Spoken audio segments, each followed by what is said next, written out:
వ్రతశాల ఇది నా యేసు నివసించశాల. దేవునికి స్తోత్రములు కలుగునుగాక, దేవునికి మహిమ కలుగునుగాక.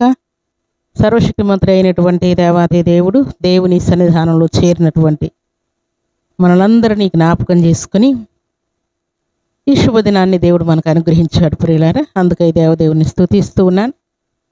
ప్రతి ఉదయమున ఆయన కృపచేత మనల్ని దీవించాలని, ఆయన కృపచేత మనల్ని ఆదరించాలని, కృపచేత మనల్ని శాంతితో నింపాలని, సమాధానంతో నింపాలని దేవుడు ఎదురు చూస్తూ ఉన్నాడు. ఈ ఉదయకాల సమయంలో కూడా దేవుడు మనకిచ్చినటువంటి శ్రేష్టమైన వాక్కును చదువుకుందాం. పరిశుద్ధ గ్రంథంలో నుండి ఇర్మియా గ్రంథం 31వ అధ్యాయం 12వ వచనాన్ని చదువుకుందాం. యెహోవా చేయు ఉపకారమును బట్టియు, గోధుమలను బట్టియు, ద్రాక్షారసమును బట్టియు, తైలమును బట్టియు, గొర్రెలకును పశువులకును పుట్టు పిల్లలను బట్టియు సమూహములుగా వచ్చెదరు. వారిక ఎన్నటికి నీ కృషింపక నీళ్లు పారు తోట వలె ఉందురు. దేవుడి శ్రేష్టమైన మాటలు దీవించి ఆశీర్వదించునుగాక. సర్వశక్తిమంతుడైనటువంటి దేవాది దేవుడు శుభదినాన దేవుని నమ్మినటువంటి బిడ్డలకు, పాపమును విడిచిపెట్టినటువంటి వారికి, దేవుని యొక్క పరిశుద్ధాత్మ శక్తితో నడిపించబడుతున్నటువంటి వారికి దేవుడిస్తున్నటువంటి ఆశీర్వాదం ఏంటి ఈ ఉదయకాల సమయంలో అంటే, దేవుడు చేసేటువంటి మేలులు ఎలాంటివని ఇక్కడ వ్రాయబడి ఉన్నది అని అంటే, గోధుమలను బట్టి, ద్రాక్షరసమును బట్టి, తైలమును బట్టి, గొర్రెలను బట్టి, పశువులను బట్టి, తర్వాత వాటికి పుట్టు పిల్లలను బట్టి సమూహాలుగా వారు తిరిగి వస్తూ ఉన్నారంట. దేవుని యొక్క ఆశీర్వాదమును పుచ్చుకొని ఎక్కడ చూసినా గుంపులుగా వస్తూ ఉన్నారంట ప్రియులారా. అందుకని దేవుడు అవన్నీ చూపిస్తూ, నేను చేయు ఉపకారములన్నిటినీ మీరు జ్ఞాపకం చేసుకొని ఏం చేయమంటున్నా అంటే, వారిగా ఎన్నటికీ కృషింపక నీళ్లు పారు తోట వలె ఉందురని దేవుడు జ్ఞాపకం చేస్తున్నాడు. దేవునికి స్తోత్రములు కలుగునుగాక. దేవుని సన్నిధానంలో చేరినటువంటి దేవుని బిడ్డలమైన మనకు దేవుడు ఇస్తున్నటువంటి మాట ఏంటంటే, నిజంగా మన ఇళ్ళల్లో, లేకుంటే మన పొలాల్లో, మన జాబ్స్లో, లేక దేవుని సన్నిధిలో, మన సంఘములో ఎక్కడుంటే అక్కడ నీళ్లు పారుతున్నాయని అర్థం కాదు ప్రియులారా. దేవుడు మనల్ని ఆశీర్వదించినప్పుడు ఒక తోటకు నీళ్లు ఎలాగున సమృద్ధిగా ఉంటే ఆ పంట 30దంతలుగా 60దంతలుగా 100అంతలుగా ఫలిస్తూ ఉన్నదో, అలాగున మనం అడుగు పెట్టిన ప్రతి స్థలమును కూడా దేవుడు ఆశీర్వదిస్తాడు. లాబాను ఇంటికి యాకోబును బట్టి గొప్ప ఆశీర్వాదం కలిగినట్లు ఆయన గుర్తించాడు. అలాగే ఆయనకున్నటువంటి గొర్రెలు, మేకలు, పశువులు అన్నీ కూడా వర్ధిల్లుతూ ఉన్నాయంట. అన్నీ 30దంతలుగా 60దంతలుగా 100అంతలుగా వర్ధిల్లుతూ ఉన్నాయంట.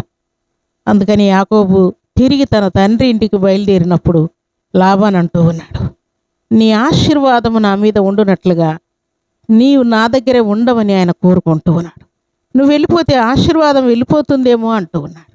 నీళ్లు పారు తోట ఎలాగ ఉన్నదో, యాకోబు లాబాను ఇంట ఉన్నంతకాలం ఆశీర్వాదం అనేది అంత సమృద్ధిగా ఉన్నది ప్రియులారా.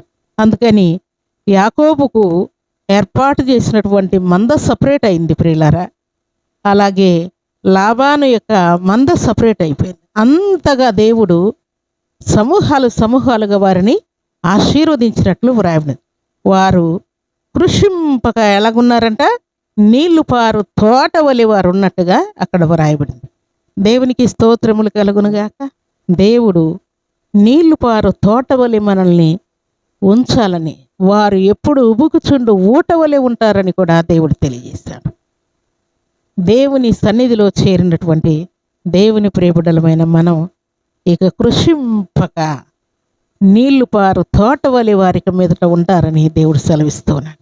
దేవునికి స్తోత్రములు కలుగునుగాక. ఒకవేళ నీకున్నటువంటి కష్ట క్లిష్ట పరిస్థితులను బట్టి కృషించి ఉన్నావేమో, నలిగిపోయావేమో, విరిగిపోయావేమో, అయితే దేవుడు అంటూ ఉన్నాడు, ఇక నువ్వు కృషింపక నీళ్లు పారు తోట వలె ఉంటావు. నీవు, నీ భర్త, నీ భార్య, నీ తల్లిదండ్రులు, నీ గర్భమున పుట్టినటువంటి కుమారులు కుమార్తెలు, నీ పైరు పంటలు, నీ పశువులు, నీ గొర్రెమేక మందలు, నీ విద్యాబుద్ధులు, అలాగే నీ జాబ్ విషయంలో, ప్రమోషన్లో, సంతాన విషయంలో, అన్ని విషయంలో నీళ్లు పారు తోట వలె నువ్వు ఉంటావని దేవుడు ఆజ్ఞాపిస్తున్నాడు. దేవునికి స్తోత్రములు కలుగునుగాక. నేను కృషించిపోతూ ఉన్నాను, నలిగిపోతూ ఉన్నాను, కృంగిపోతూ ఉన్నాను, బలహీనపరచబడిపోతున్నాను అని ఒకవేళ నువ్వు ఫీల్ అవుతూ ఉన్నావేమో, దేవుడు అంటూ ఉన్నాడు, నీళ్లు పారు తోట వలె నువ్వు ఉంటావు అని దేవుడు జ్ఞాపకం చేస్తున్నాడు. దేవునికి స్తోత్రములు కలుగునుగాక. ఈ ఉదయకాల సమయంలో దేవుడిచ్చినటువంటి మాట ప్రకారం దేవుడిచ్చే ఉపకారములను బట్టి నీకున్నటువంటి ధాన్యమును దేవుడు దీవించబోతూ ఉన్నాడు. నీకున్నటువంటి ద్రాక్షరసమును దేవుడు దీవించబోతూ ఉన్నాడు. అలాగే తైలమును దేవుడు దీవించబోతున్నాడు. గొర్రెమేక మందలను దేవుడు దీవించబోతున్నాడు. నీ పిల్లలను దేవుడు దీవించబోతూ ఉన్నాడు. దేవుడు దీవించిన కారణము చేత నీళ్లు పారు తోట వలె నువ్వు ఉంటావని దేవుడు జ్ఞాపకం చేస్తాడు. దేవునికి స్తోత్రములు కలుగును గాక. దేవుని సన్నిధానంలో చేరినటువంటి మనందరి జీవితాల్లో దేవుడు మనల్ని, మన కుటుంబాలను, మనకిచ్చినటువంటి సమస్తమును కూడా నీళ్లు పారు తోట వలె ఉంచి ఆశీర్వదించి అభివృద్ధి పరచాలని దేవుడు ఆజ్ఞాపిస్తున్నాడు. అలాంటి కృపా భాగ్యం సర్వశక్తిమంతుడైనటువంటి దేవాతి దేవుడు సర్వసమృద్ధిగా మనందరికీ అనుగ్రహించి ఆశీర్వదించునుగాక. ఆమేన్. ప్రార్థన చేసుకుందాం. భూమి ఆకాశములను కలుగు చేసిన మా తండ్రి, మీ కృతజ్ఞతలు చెల్లిస్తూ ఉన్నాను. ఈ ఉదయకాల సమయంలో నిజముగా మీరు చేసినటువంటి ఉపకారములను మేము జ్ఞాపకం చేసుకుంటే ఒకసారి తండ్రి వాటిని తలంచినప్పుడు అవి చెప్పనలవి కానన్ని మేలులుగా కనపడుతూ ఉన్నాయి. తండ్రి మీ కృతజ్ఞతాస్తుతులు, స్తోత్రాలు. మీ లేఖనములో సెలవిచ్చినట్లుగా మా కలిగిన సమస్తమును కూడా ఆశీర్వదించే దేవుడుగా మీరున్నారు తండ్రి. మీకు స్తోత్రాలు. వారిక మీదట కృషింపక నీళ్లు పారు తోట వలె ఉంటారు, అన్ని విషయంలో వారిని వర్ధల చేస్తారని మీరు మాట్లాడారు. మీకు స్తోత్రాలు. ఈ మాటలు మీ బిడ్డలందరికీ దీవెనకరంగా ఉండును గాక. మీకు స్తోత్రాలు. మీ బిడ్డల ప్రాణము తెప్పరిల్లును గాక. సంతోషం, సమాధానం కలుగును గాక. మీ బిడ్డలకు శాంతి కలుగును గాక. మీకు స్తోత్రాలు తండ్రి. ఈ శుభదినాన పరిశుద్ధమైన మీ సన్నిధిలో చేరిన మీ బిడ్డలకు ఉన్నటువంటి ఎయిడ్స్ వ్యాధి, క్యాన్సర్ వ్యాధి, షుగర్ వ్యాధి, థైరాయిడ్ వ్యాధి, చికున్గున్యా వ్యాధి, ప్రతి విధమైన వ్యాధులన్నింటినీ గద్దిస్తూ ఉన్నాను. ఇప్పుడే ఈ క్షణం మీ బిడ్డలకు నెమ్మది కలుగును గాక. వారి రాకపోకల్లో మీ తోడు కాపుదల సమృద్ధిగా అనుగ్రహించబడును గాక. మీకు స్తోత్రాలు తండ్రి. టెట్ రాసిన ప్రతి వారికి తండ్రి క్వాలిఫై మార్కులు అనుగ్రహించబడును గాక.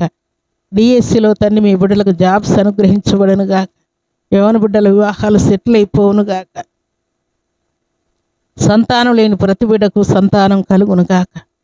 తండ్రి మీకు స్తోత్రాలు. మీ బిడ్డలు పొందిన ప్రతి అవమానం యేసుక్రీస్తు నామములో కొట్టివేయబడును గాక.